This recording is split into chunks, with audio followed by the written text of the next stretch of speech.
I'm here talking with you today to a group of people who are aspiring to do big things. They're already active and they're already busy and they're already very profitable and accomplished in their fields. And it is about how you're using your energy. Time management is energy management, and noticing the things that you love to do, noticing the things that energize you, that help move you forward in a way that you're meeting your goals and there's a nice rhythm of productivity happening. In this chapter of the Business Library, we're going to be talking about isolation as a business owner, because that's a very real feeling a lot of business owners feel on a regular basis. Because running your own business, especially if you want to build a big business, it's not the most social life you're living. Let's just put it up like. That's why I have Ann with me today, with over 20 years of experience in helping business owners without isolation and finding their true self. So, to start us off, Ann, actually, before I do that, check out our free content marketing course. Of course, that's the sponsor of this video. The link is down below, including all of Ann's links. She has a course coming out in the future. That will be linked once it's released down there as well. So make sure to check it out if it's a little while since we released this. So to start us off, how does this journey of helping business owners with isolation, how did that start? For a long time, I noticed that people had just a lot of anxiety about the general things related to living. And so over the course of time, I became a specialist in helping people manage stress and anxiety. And it was when I began to start my own business and start to think about doing work for myself that I noticed some of the challenges. And isolation, as you mentioned, is really one of them.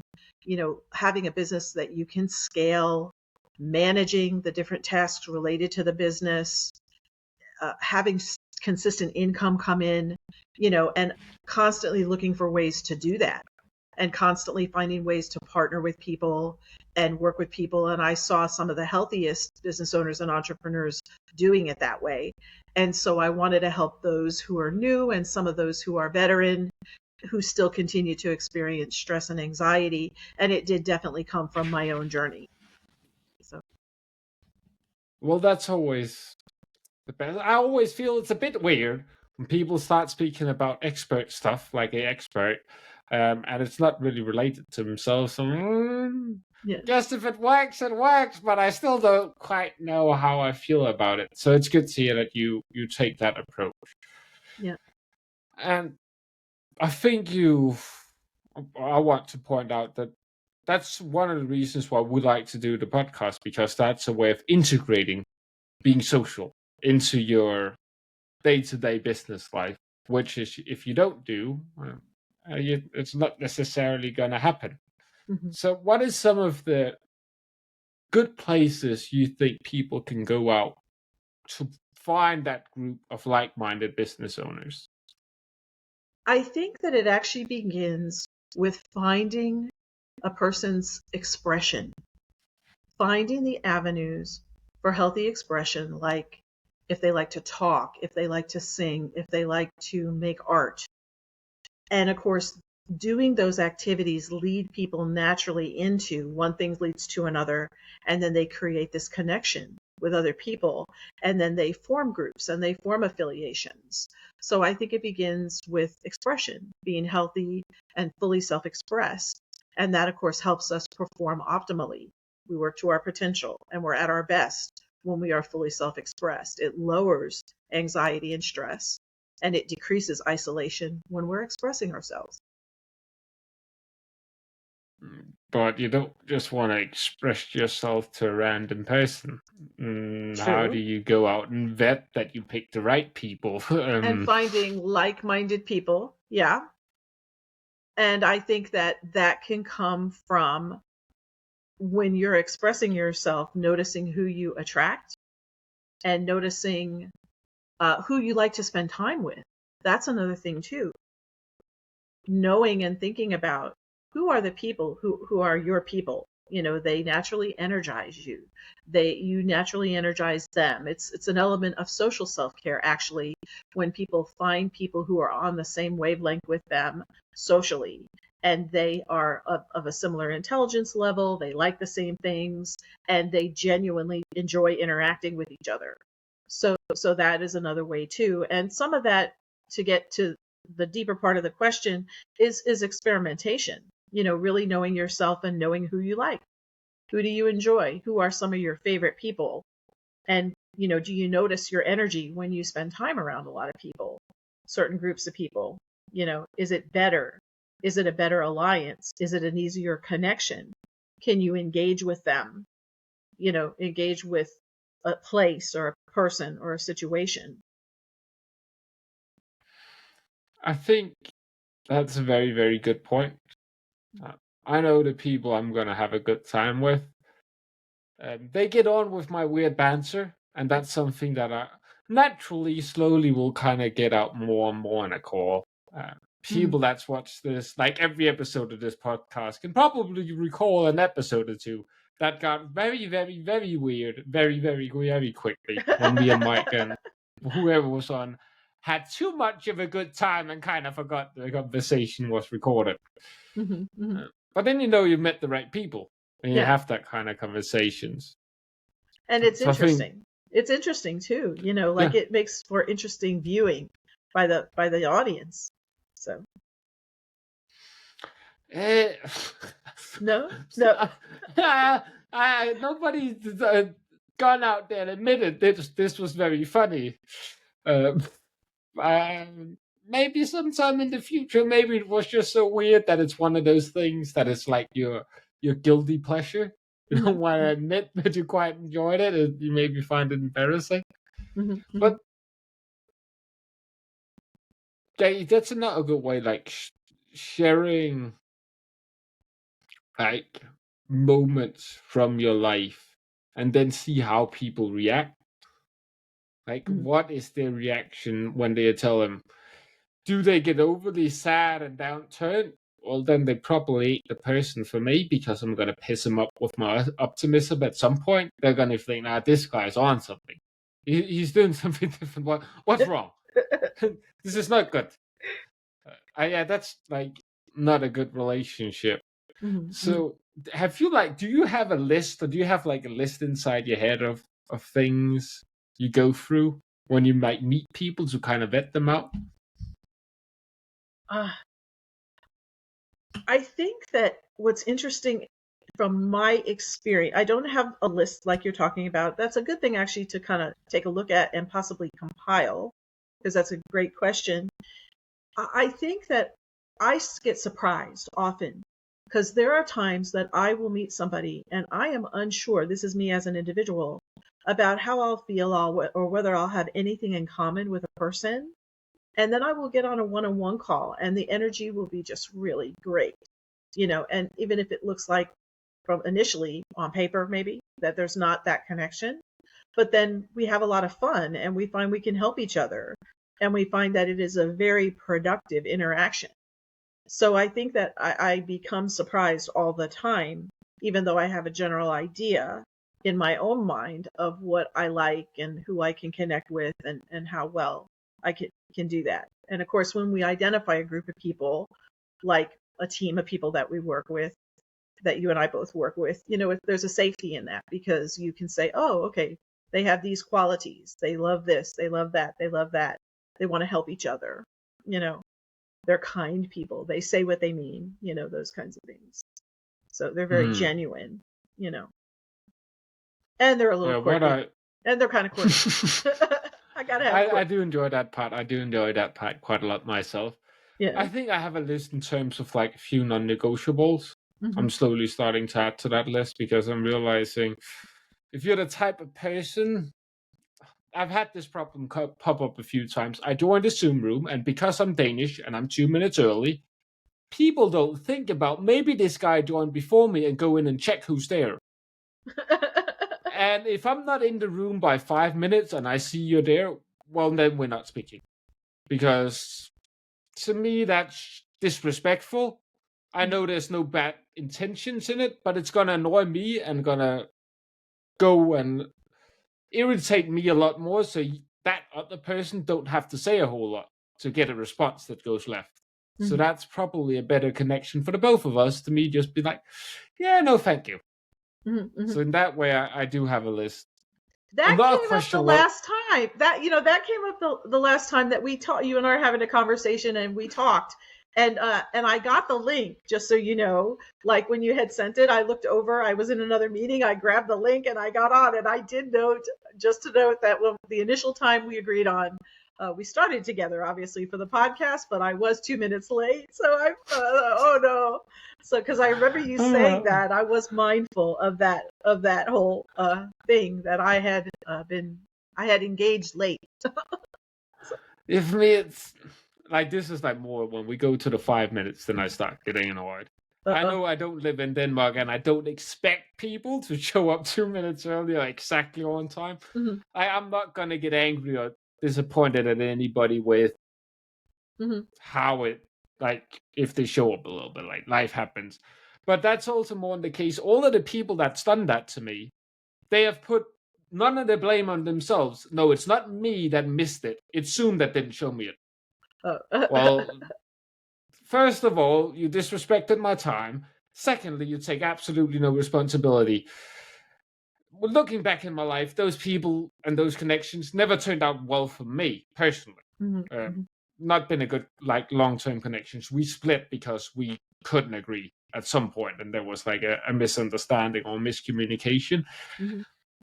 When it comes to business, though, one of the reasons why sometimes I feel isolated, and probably a lot of people that's running their own business, listening or watching this, can relate to it, is the reason why you feel isolated is because you're doing a whole bunch of stuff that needs to get done. You know it's for a greater good. You want it all to get done, so you simply don't really have time to go out and interact and be social.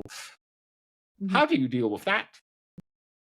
Well, and I was going to talk about, and I hope that this comes together in a nice way, that there's a thing about personal responsibility and accountability. When we talk about overcoming isolation, really having that and being able to hone that skill and take personal responsibility and accountability for who we are and how we're being within a given interaction is important. And so as a result, I think that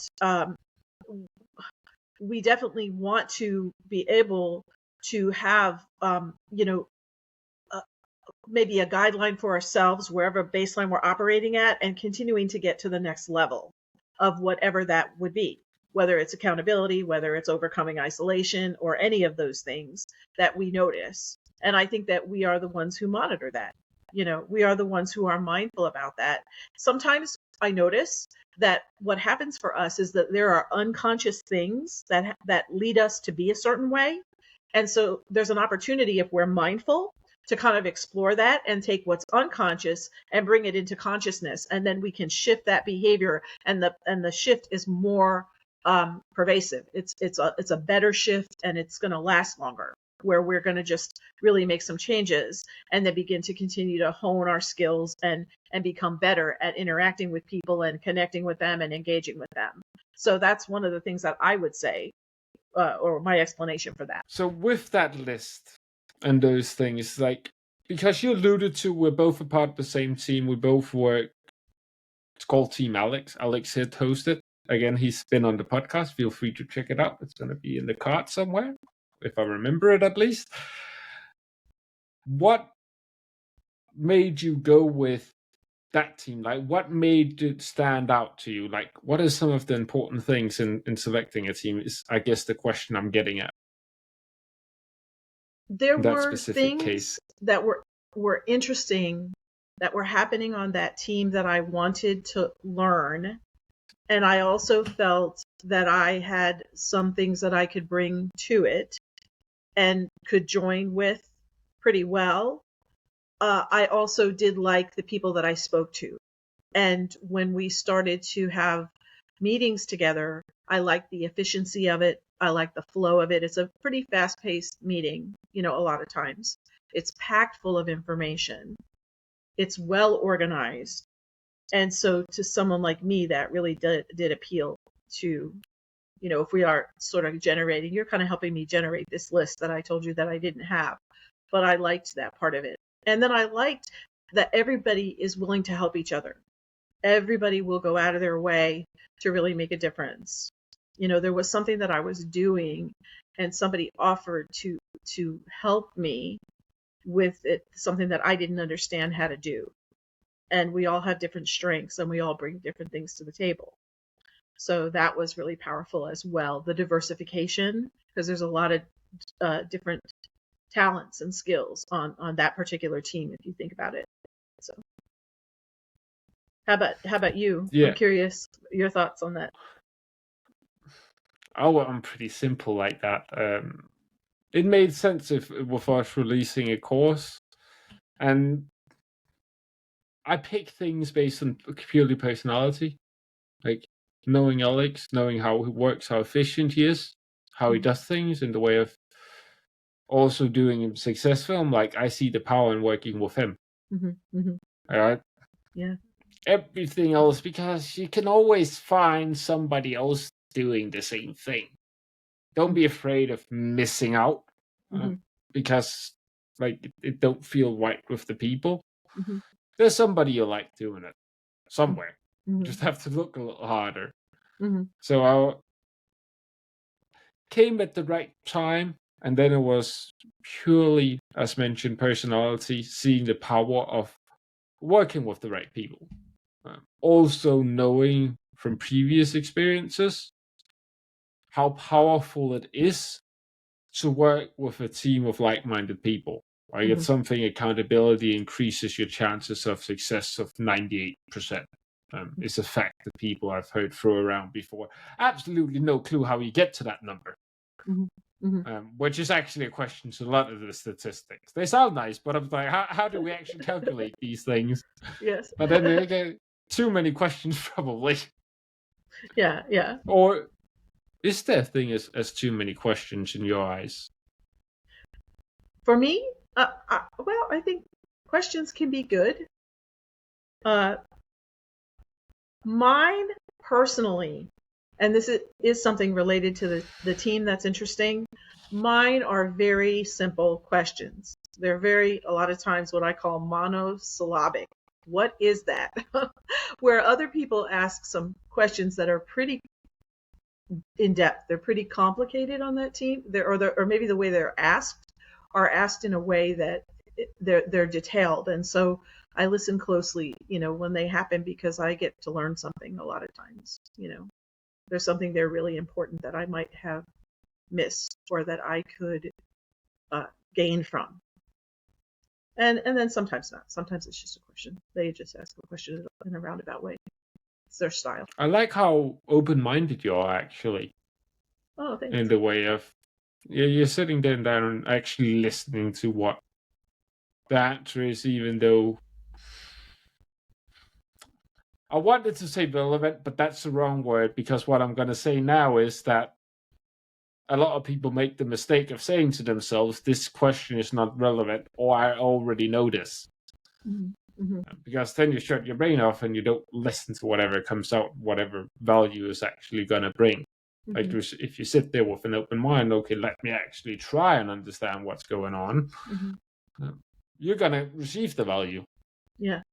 And I think that is an issue for people. They will say something doesn't work, it isn't good enough, it isn't good, it doesn't benefit them. And I think I talk to the court-ordered people who have to have counseling about that. You're going to pull value out of it the more you proceed with this idea, what can I learn from this? Especially if I don't understand it. And you may still come away with, I don't agree with this, or I wouldn't do it that way, or overall, I would have approached it differently in how I would ask a question or how I would access information from the team lead or somebody who's presenting information.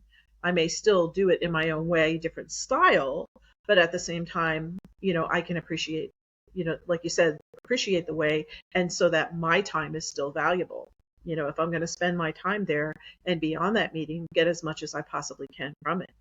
So, and sometimes out of confusion, out of lack of understanding comes something really powerful, and especially when we get into the area of expanding our thinking, which is all, cognitive restructuring. The more we can create and overcome, create expanded beliefs and increase our scope of thinking, the more we eliminate the narrow-minded uh, and limiting beliefs that can hold us back. Those things create blind spots, and they can prevent us from growing the way we want to grow. Because I think on that team, everybody there really wants to grow and improve. And you can see it, how quickly it's moving in everybody. They're just breaking through different things. So Yeah, so right. yeah. And hopefully now people have an idea of, if they didn't before, of how important it actually is to have that community and not just be the lone wolf. Mm-hmm. You and we both kind of talked a little bit about attraction as a part of finding the right people. You rarely find the best people when you actually go out and look for them, intentionally at least. It's normally when you're sitting there and then all of a sudden a referral and introductions comes in out of nowhere, and that's the best person you ever met in your life. Mm-hmm. So how do you set your life up to attract those kind of people, to attract the right people? Well, and I'm going to use that word expression.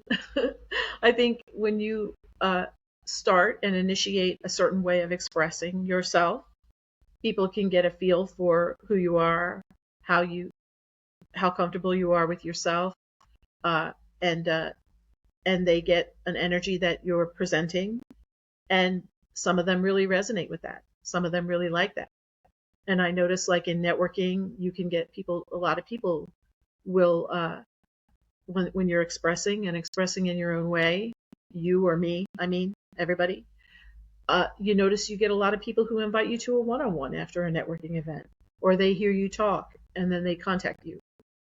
So I think that we can attract them, but then we can also notice when we see them. Like, I love the part about LinkedIn about being able to go on there and kind of look at what other people are doing. You have some really great, well-researched information out there. And so I love to be able to be on there and then kind of look at what people are saying and how they are conceptualizing some of the things that you and I are talking about, and other aspects of mental health and industrial and organizational psychology and those related fields. So, and I just think it's really fabulous. The energy just goes back and forth, and it's really stimulating intellectually. And so I do, and there you are, getting me to add to my list again, Moss, is I like intellectual stimulation, people who make you think. This the call for building a list, apparently. Well, Oh, you people have asked me been what building their own list. my list was. I said I didn't have it, and as you're sort of having me get there, and I'm thinking, oh, there's another item. There's another item. So yeah. Maybe it was your fiendish plan all along. Who knows, right? Yeah, I'm a real schemer. Loki inspired me. The schemer of them all. I think we all have that like subconscious list. What we like, what we don't like. Like we all have our prejudices for good or bad. Yeah. But it's so much powerful where you can like find a way to actually, well, make people like you and reach out to you. It requires less. If you can make people want to speak to you, you don't have to drive the conversation necessarily all at a time, compared to like you're just reaching out cold to somebody on LinkedIn, for example. Mm-hmm. There you have to put some effort into actually getting the conversation rolling, because the other person's thinking, who the fuck is this guy? Mm-hmm. Who the fuck is this guy? I have no clue. Who's never seen that name before in their life. Yeah. So how do we go out and entrepreneurs, if you had to like throw it into, I like my list because YouTube like list and content likes lists, so I've learned to like lists. Like if you had to throw it into like a short list, how do you recommend business, like the business owner listening to this, building a solid foundation when it comes to that more social environment of business, as we've been speaking about?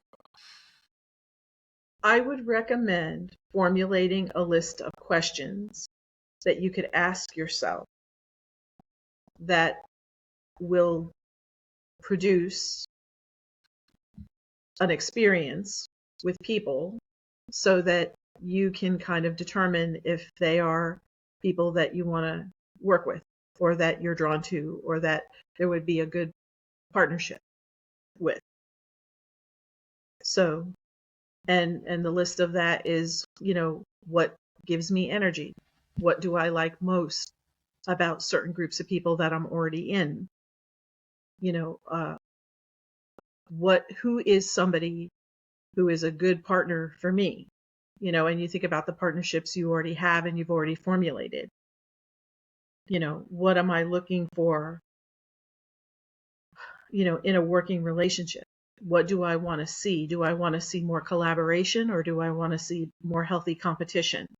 Some people are driven by competition more so than collaboration. But a collaborative business model really is supportive in reducing isolation. And so if people are noticing that they are isolated, sometimes if we look at what it is that is draining to us, what it is that would cause us to be less productive or things that we feel would get in the way of our productivity, we definitely would want to identify that and possibly eliminate that, if we notice that in a group of people. This is in obviously a dynamic, not necessarily with an individual. But. I'd switch it a little bit up. I think it will work pretty well on an individual basis as well. Mm-hmm. I always appreciate when getting our guests to come on and kind of resume everything we've kind of spoken about, Mm-hmm. just because it gets scattered within the conversation in different kind of subjects. Mm-hmm. And one thing talking about getting scattered, because I forgot to mention you're called the Success Genie in the start, which I think is an absolute genius name. Mm-hmm. I don't think it came out of a lab though. So why the Success Genie? So I was working with somebody and he is from England. And he said it was at the time when people were putting little tags behind their name to make them very identifiable. And he said Success Genie. And then when we were talking about it in another conversation, if you remember, I talked about my bun, like I have this bun. And I have my own genius and I have my own aspects of, I guess, being a genie probably. At the same time, not only for my own success, but for the success of other people, which is what I really, what I care about, in terms of how I'm supporting people and helping them make a difference. So, yeah, so that's how that came out. Someone suggested it to me and I kept it. I could definitely have taken it off, but I It's just a proper kept it. nickname then. It's a It's what? proper nickname. Yeah. A proper nickname, because those you don't choose. Yeah. A proper nickname is not chosen, it's given. Or definitely one to grow into, maybe to aspire to. So yeah. So, but I think that it has a little bit of humor in it, and it's very noticeable. People recommend because I haven't seen any others on there yet who have that. I like it. I don't recommend most people having a thing about them to stand out. Mm-hmm. I'm quite fortunate that I mostly go to American networking events. So I pop into the room, people see my name, and they think, wait, what? Mm-hmm.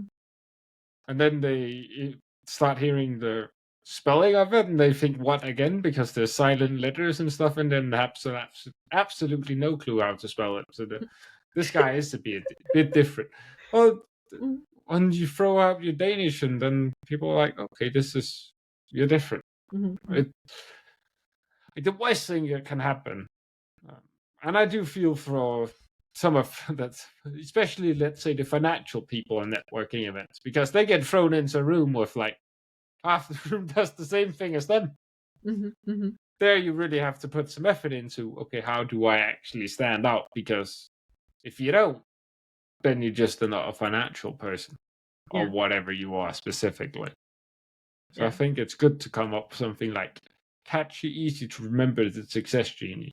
Mm-hmm. And then if you can give a bit of backstory into why actually is, or where does that name come from?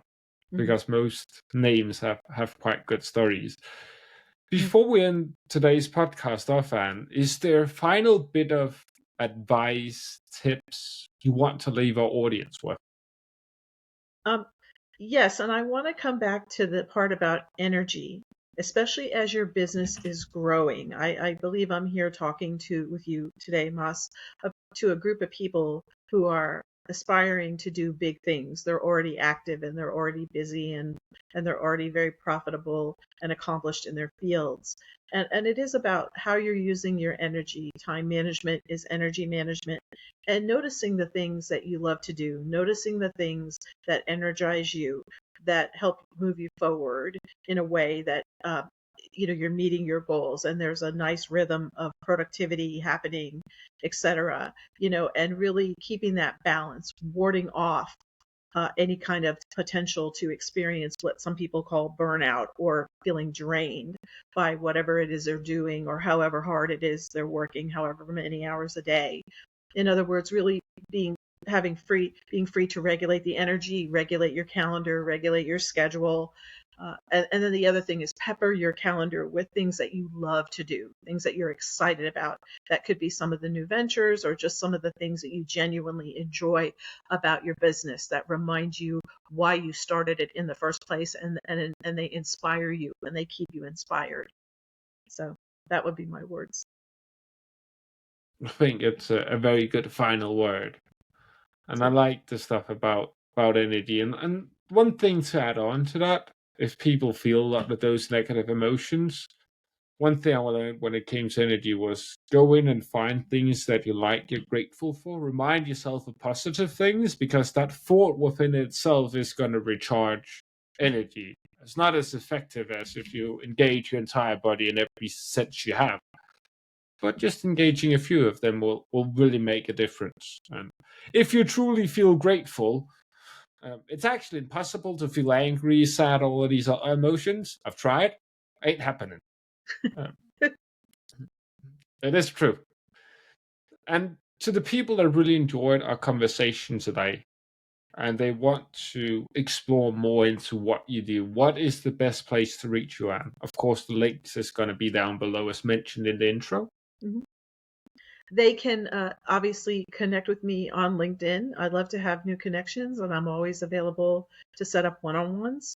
And I think we'll have a link to my calendar. If anybody has any questions, I would love to talk to you. I'd love to find out how you're feeling, what you're experiencing, and anything that would you think could help you or benefit. I'm open and here to help you do that. So those would be the main ways to connect with me. Pick one. I like very simple choice, not too many options. There's nothing worse than getting, oh, you can do this. Okay, You lost me at number 5. If you go through the LinkedIn profile, it will lead you to be able to do all the other things. So if you want 10 different options, go to the LinkedIn profile and you'll find 10 different options if you want to be confused. Well, for people that want to do that, okay, check out Ann's LinkedIn if you profile. connect with me on LinkedIn, that would be a good way to reach out. Perfect. Well, thank you very much for your time today, Ann. Thank you for having me, Mas.